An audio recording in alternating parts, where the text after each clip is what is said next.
பலத்தை அம்பு கொண்டு அசங்கென்றால் அசங்குமோ? கம்பமற்ற பார்க்கடல் கலங்கென்றால் கலங்குமோ? இன்பமற்ற யோகியை இருளும் வந்து அணுகுமோ? செம்பொன்னம்பலத்துளே தெளிந்ததே சிவாயமே. ஓம் நமச்சிவாய ஓம் ஓம் நமச்சிவாய ஓம் நமச்சிவாய ஓம் ஓம் நமச்சிவாய ஓம் நமச்சிவாய ஓம் ஓம் நமச்சிவாய ஓம் நமச்சிவாய ஓம் ஓம் நமச்சிவாய.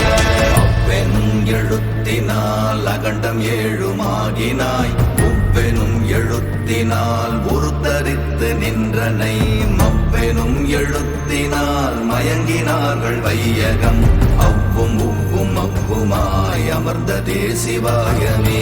ஓம் நமச்சிவாய ஓம் ஓம் நமச்சிவாய ஓம் நமச்சிவாய ஓம் ஓம் நமச்சிவாய ஓம் நமச்சிவாய ஓம் ஓம் நமச்சிவாய ஓம் நமச்சிவாய ஓம் ஓம் நமச்சிவாய. மண்டலத்திலும் முட்டி நின்ற தூணிலும் நான்ற பாம்பின் வாயினும் நவின்றெழுந்த அக்ஷரம்